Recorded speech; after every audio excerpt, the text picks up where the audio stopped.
제목은 용서받지 못할 죄. 물론 혹시 오해가 있을까봐 미리 결론을 얘기하면 신약을 사는 우리는 용서받지 못할 죄가 없습니다. 주님의 공로로 인해서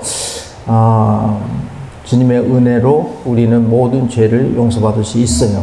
그렇지만 구약을 우리가 지금 열왕기하를 계속해서 보고 오늘 드디어 열왕기하가 끝장이 나는 끝부분에 도달하게 되었어요.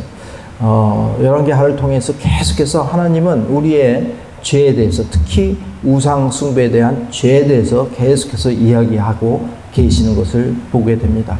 그런 본문을 통해서 우리는 하나님이 무엇을 정말 싫어하시는가 하는 것을 배우게 되면 좋을 것 같아요. 그래서 용서하지 못할 죄라는 제목으로 한번 우리 같이 한번 나눠보기 원합니다. 먼저 우리 유다의 왕조를 한번 오늘 마지막 결론 부분이기 때문에 정리하는 시간을 가졌으면 좋겠어요. 남유다 왕조 20명의 왕으로 이루어져 있어요. 우리가 쭉 같이 봤습니다. 물론 이스라엘도 같이 봤지만 남유다에 3대 선왕이 있어요.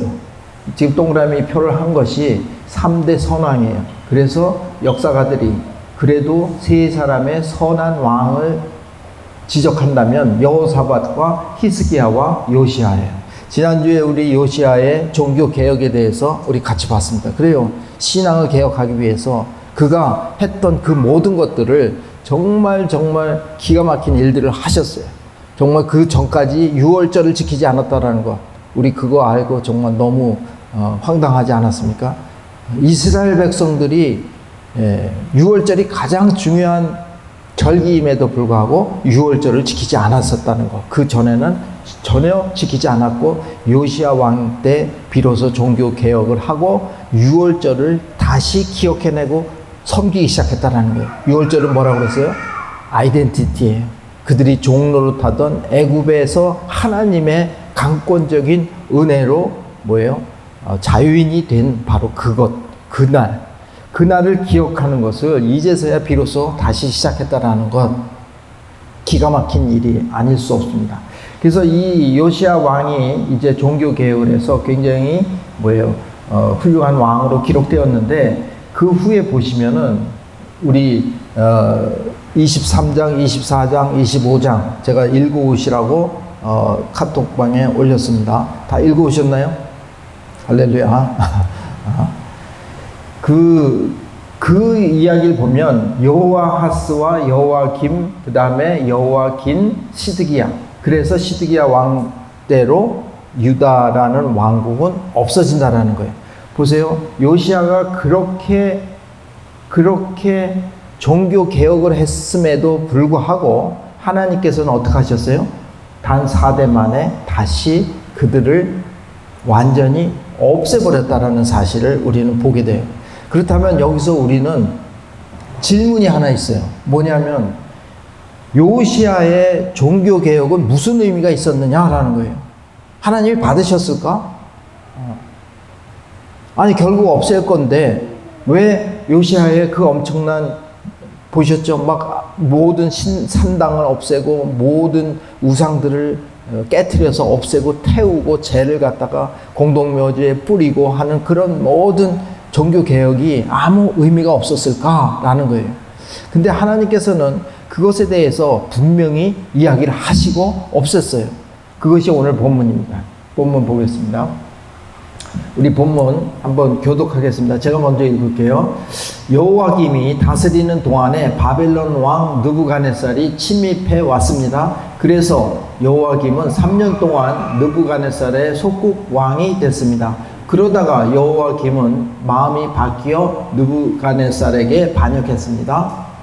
여호와께서는 갈대아 사람들과 아람 사람들과 모압 사람들과 암몬 사람들을 보내 유다를 습격하게 하셨습니다.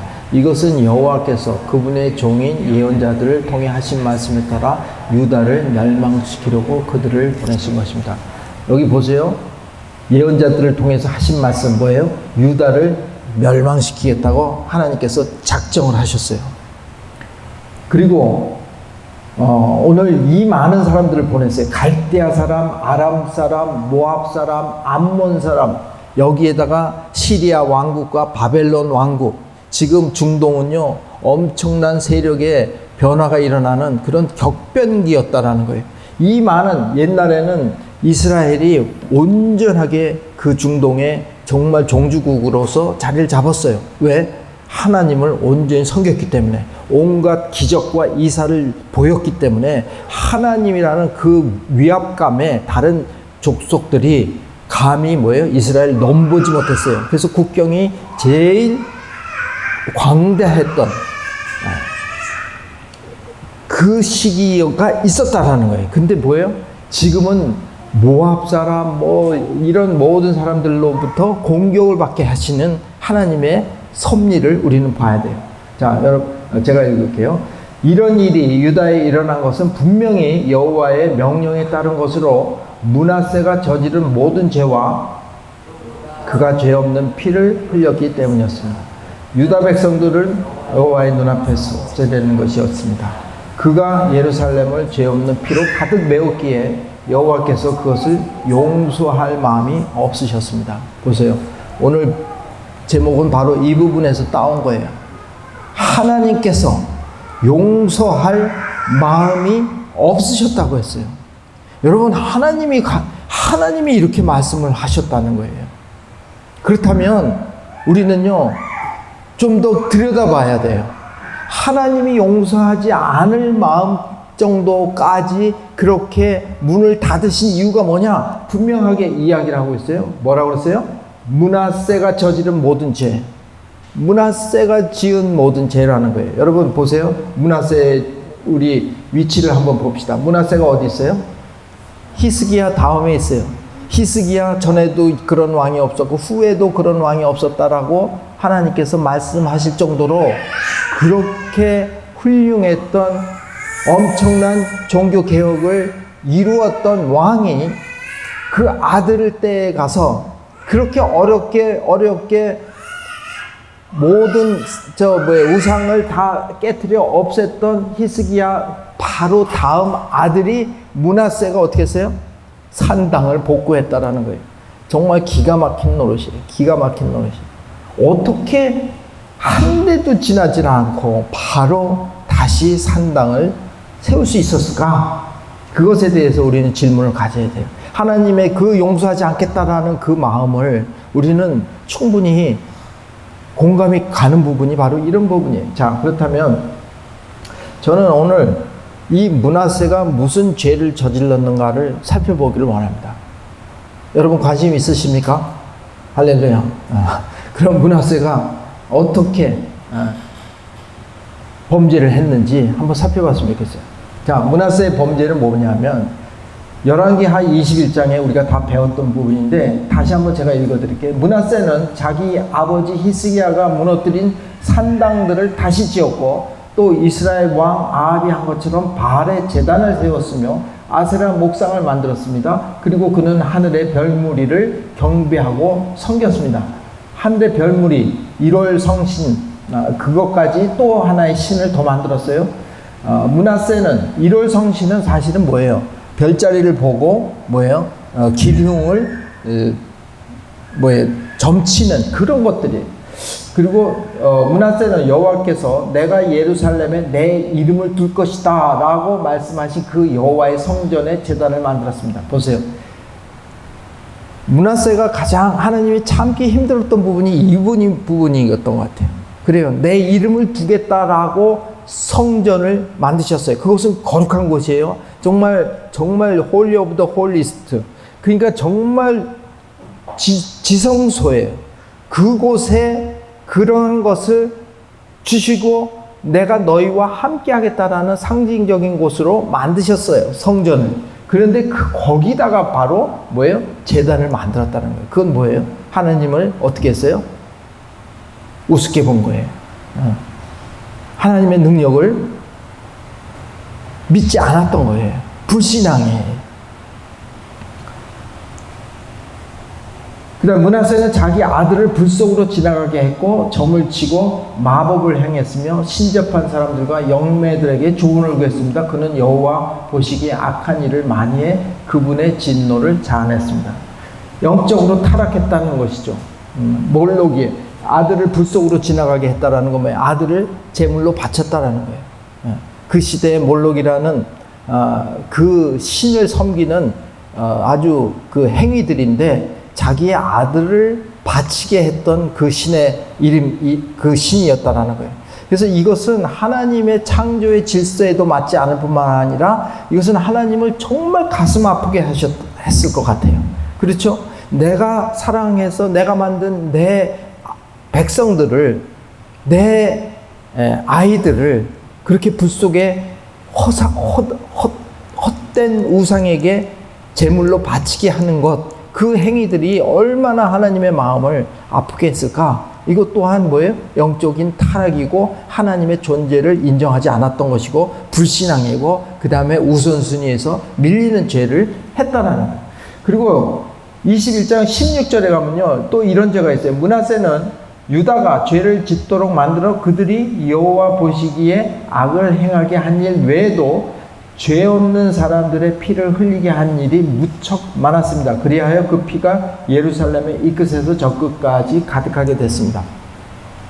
성경에서는 열왕기하에서는 구체적으로 기록되어 있지 않았어요. 이 부분이 어떤 부분인가? 왜 무고한 사람들을, 죄 없는 사람들의 피를 흘리게 한 일이 과연 무엇이었을까라고 했을 때 주석가들은 여러 가지 이야기를 합니다. 그 중에 제가 읽은 주석 중에 하나는 이사야 선지자를 처형했다라는 거예요. 여러분, 므낫세가 이렇게 할 수밖에 없었던 일은 뭐예요? 그 아버지 때 바로 히스기야 왕 때 종교 개혁을 통해서 굉장히 뭐예요? 그 제사장이라든가 그런 사람들의 지위가 올라갔을 거예요. 그들의 존재가 커졌을 거예요. 그리고 하나님의 말씀을 그들을 통해서 계속해서 듣던 것이 옛날에 그 왕정 전체에서 일어났던 일들 아니겠습니까? 그런데 하나님께서 아마도 이사야를 통해서 계속 말씀을 주셨을 거예요. 그러면 안 된다. 그렇게 하지 말아라. 그런 경고를 했을 거예요. 그 말이 퍼져나가기가 두려우니까 므낫세는 특히 제사장들, 선지자들을 중심으로 많이 박해를 했다라는 거예요. Make sense? 그렇게 죄 없는 정말 하나님의 종들을 무참히 없이 했을 뿐만 아니라 자기의 유익을 위해서 얼마나 많은 양민들을 학살했는지 일일이 기억할 수 없지만 이러한 죄를 범했다라는 거예요. 여러분, 이 두 가지 죄악을 보면서 이 몰록에 대해서 성경 말씀은요, 내 자식을 레위기에 나와 있습니다. 몰렉 앞에서 불을 통과하게 함으로 제물을 내어주지 마라. 그렇게 하는 것은 내가 내 하나님 여호와의 이름을 욕되게 하는 것이다. 나는 여호와다. 분명히 나와 있죠. 그러니까 몰렉에 대해서 그 자기 아들을 갖다가 지나가게 했다라는 거예요. 왕으로서는 절대로 해서는 안 되는 일을 한 거예요. 이렇게 레위기에 분명하게 기록되어져 있는 말씀을 지키지 않았다라는 거예요. 히스기야 왕이나 요시야 왕이 했던 종교개혁은 뭐예요? 말씀을 지키려고 노력했다는 거 아니에요. 그러니까 이런 것들을 있음에도 불구하고 지키지 않았던 그 선왕들의 그 악한 왕들의 이야기들을 우리는 하나님의 마음을 이해하는 데 도움이 되리라고 생각합니다.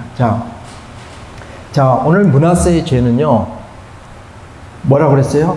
하나님을 욕되게 한 것, 그 다음에 선한 사람들을 많이 죽인 것, 이거였죠. 근데 이게 절묘하게 무슨 죄하고 같아요?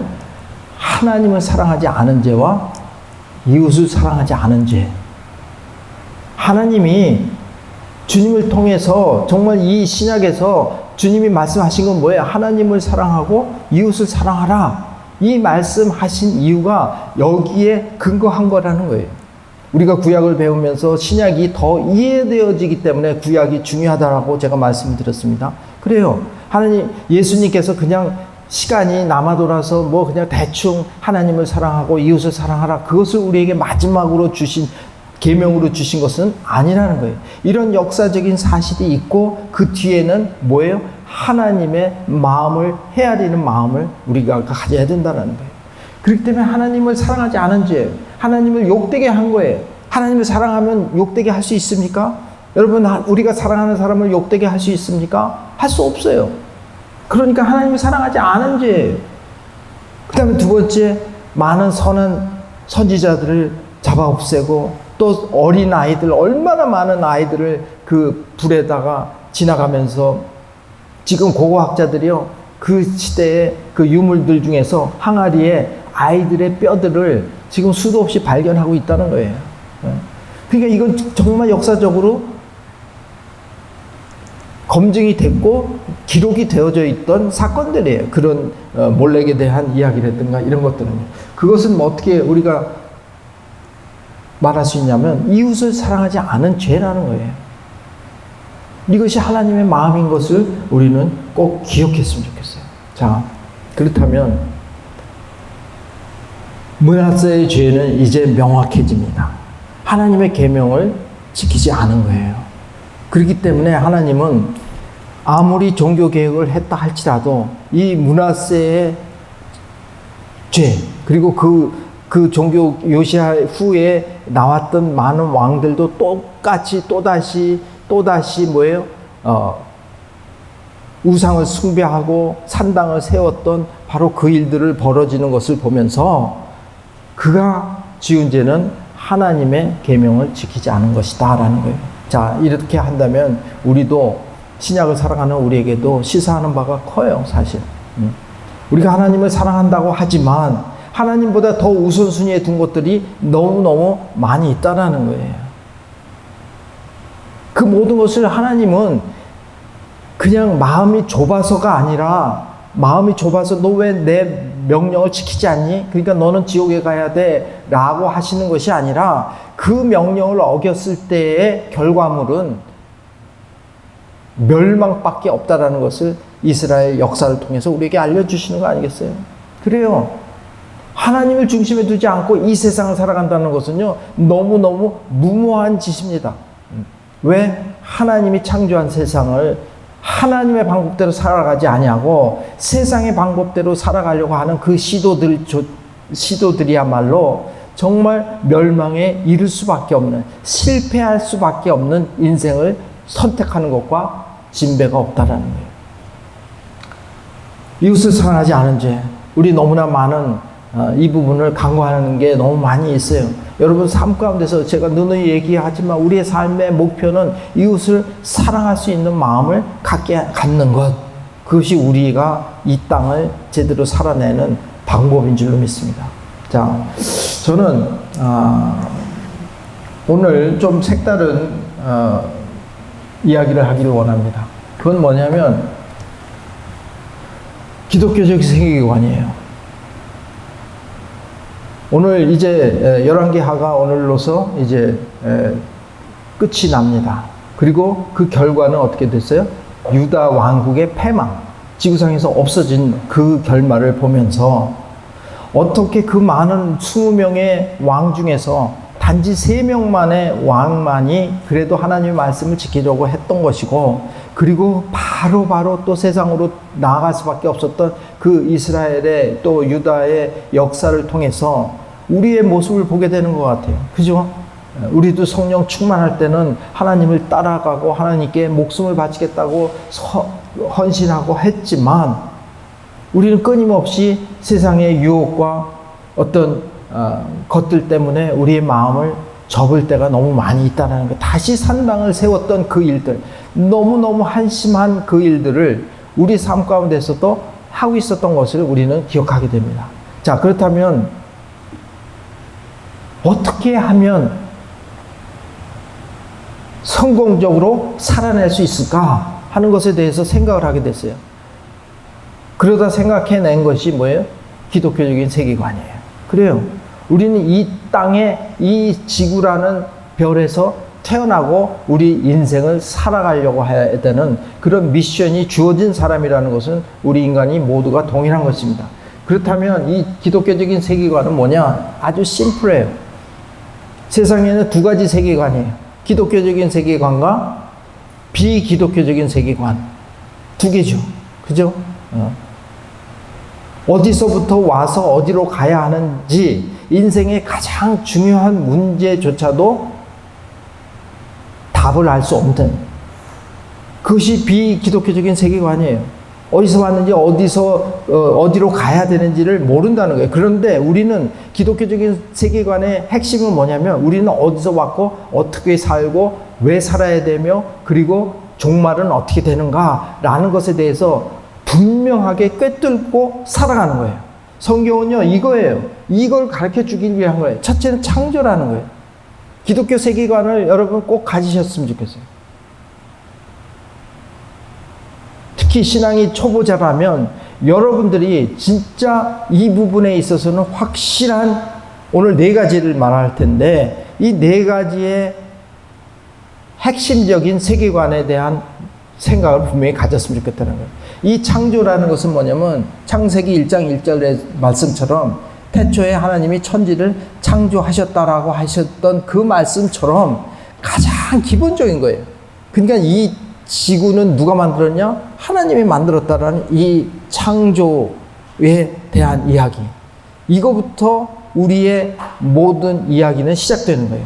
그러니까 이 창조에 하나님이 세상을 창조했다라는 이 관점을 갖고 살아가야 되는 이유는 이것이야말로 그분의 뭐를 인정하게 돼요? 이 창조라는 개념이 우리한테 확실히 왔을 때 우리에게 유익은 뭐냐면 이 세상을 살아갈 때 하나님의 전지하심과 주권을 인정하게 된다는 거예요. 그렇죠? 보세요. 자연을 보세요.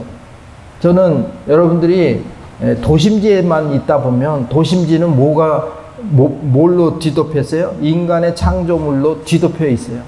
그런데 이렇게 시골에만 와도 어떻게 돼요? 자연이 보이기 시작합니다. 이 자연은 하나님의 작품이에요. 이 자연을 바라보면서 우리는 하나님의 성품과 하나님의 손길을 좀 더 가까이 느낄 수 있지 않을까. 그래서 하나님이 온 자연을 만드시고 그 자연 속에 우리를 두셨던 거예요. 그러니까 여러분 우리의 삶에서 가장 중요한 것은요. 이 창조에 대한 충분한 믿음이 저와 여러분 가운데 있기를 주님의 이름으로 축원합니다. 그래요. 이 창조에 대한 확고한 신념 하나님이 만드셨어. 그리고 한번 들여다보세요. 얼마나 기가 막히게 만드셨습니까? 저 같으면 만약 제가 창조했다면 나무는 한 2종류나 3종류밖에 안 만들었을 것 같아요. 보세요. 수천 가지, 수만 가지의 종류로 가득 차 있는 너무너무 화려하게 만들어 놓은 것이 자연계 아니겠습니까? 구름과 비와 바람과 이게 왜 필요합니까? 정화하기 위해서 때가 맞추면 비로 물로 씻어주시고 그리고 바람을 불어서 시원하게 해주시고 오염물질도 없애게 해주시는 그 하나님의 창조의 질서를 들여다보고 있노라면 이거는 하나님이 창조에 전심이 있었구나, 진심이 있으셨구나 라는 것을 느끼게 되지 않습니까? 그리고 이것은 뭐예요? 그런 싸구려 제품이 아니라 정말 기가 막힌 하나님의 오묘하심과 신비하심을 느낄 수밖에 없을 정도로 정말 완벽할 정도로 만들어 놓은 이 자연을 보면서 그분의 어마어마하신 능력과 주권을 인정하는 저와 여러분 되길 바랍니다. 그것이 기독교적 세계관의 핵심에 자리 잡고 있는 부분이에요. 두 번째는요, 타락이에요. 성경에 두 번째 나오는 사건이 아담과 하와로 인해서 타락이라는 이야기가 나옵니다. 그래요. 하나님이 그렇게 만드셨는데 우리 인간이 타락했다라는 이 사실을 전적으로 믿으셔야 됩니다. 그리고 타락에 대해서 선악과에 대해서 많은 이론들이 있고 많은 해석들이 있지만 분명한 것은 하나님 없이 살기로 하나님께 불순종함으로 하나님 없이 살겠다라는 결단의 모습들이에요. 그래서 뭐예요? 타락이라고 그랬어요. 떨어졌다라고 그랬어요. 하나님의 원래 목표에서 거기서 벗어났다라는 거예요. 이 타락에 대한 이해가 있다면 우리 신앙생활에서 어떤 유익이 있을까요? 그것은요, 인간에 대한 이해가 커진다는 거예요. 여러분, 비기독교적인 세계관에서는요, 인간은 어떻게 돼요? 경쟁자로 볼 수밖에 없어요. 내가 잘 되기 위해서는 경쟁의 구조로 갈 수밖에 없습니다. 그러니까 나만 잘 되면 돼요.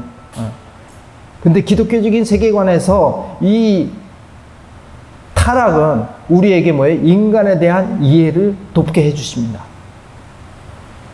그래서 우리는 이 인간은 뭐예요? 타락한 존재고 회복되어져야 되는 존재라는 것을 우리는 알게 되는 거예요. 그리고 나뿐만 아니라 다른 모든 사람들이 회복으로 가야 된다라는 사실을 깨닫게 됨으로써 뭐예요? 그들에 대한 이해가 되고 또 그들을 사랑하고 도울 수 있는 마음들이 여기서부터 생기는 거예요. 근데 절대로 비기독교적인 세계관 속에서는 물론 그렇지만도 남을 위해서 이렇게 희생하고 봉사하시는 분들도 없지 않아 있어요. 그렇지만 우리가 가진 이해도와는 다르다는 거예요. 그래요. 나도 타락되어 있고 우리 가족들도 다 타락되었던 시절이 있었기 때문에 그들을 바라보는 관점이 달라지는 그런 유익이 있게 된다는 거예요. 또 하나 그 다음에 보겠습니다. 그 다음에 구속이에요. 예수 그리스도의 구속의 사건. 이것이 중요한 거예요. 타락으로 끝났다면 우리는요 소망이 없을 거예요. 그러나 이제 예수 그리스도를 보내주셨어요. 그리고 다시 하나님께로 돌아갈 수 있는 길을 열어주셨다라는 거예요. 그게 성경에서 이야기하고 있는 거 아니겠습니까? 그러니까 사실은 이 구속이라는 것을 깨달을 때 우리는 어떤 유익이 있게 되겠어요? 힘이 생기는 거예요. 그리고 희망이 생기는 거고 소망이 생기는 거예요. 우리가 아무리 타락했다 할지라도 또 하나님을 알았다가 또 타락했다 할지라도 다시 돌아갈 수 있는 길을 완전하게 열어놓으셨다라는 예수 그리스도의 그 사역을 우리가 이해하면서 우리는 어떻게 돼요? 소망이 생기는 거예요. 우리의 아무리 현 주소서부터 다시 소망이 샘솟기 시작한다는 사실을 꼭 기억했으면 좋겠어요. 그래서 그리스도인들이 희망에 차서 정말 다시 한번 즐겁게 삶을 영위할 수가 있는 거예요. 비록 타락했다 할지라도 다시 일어날 수 있는 힘을 주는 것이 바로 구속이라는 이 개념인 거예요. 그리고 마지막으로 하나 더 봅니다. 극치라는 것은 좀 한국 번역은 좀 그런데 완성이에요. 완성. 영어 성경에 consummation 하면은 완성되었죠. 뭔가가 다 끝나는. 성경은 분명히 이야기하고 있어요. 세상의 끝이 어떻게 된다고요? 새 하늘과 새 땅에 대한 이야기를 해주세요. 그래요. 세상의 세계관은요, 그걸 알 수 없어요. 어디서부터 와서 어디로 가는지 알지 못한다는 거예요. 그런데 이 세상의 끝은 부활이 있다라는 거예요. 여러분, 제가 농담 삼아 얘기하지만 늘 이 세상에 살면서 어차피 이 세상 한 세상 살 거 화끈하게 살자. 마음껏 좀 즐기면서 살자. 마음껏 정말 내가 하고 싶은 대로 살아보자 라고 해요.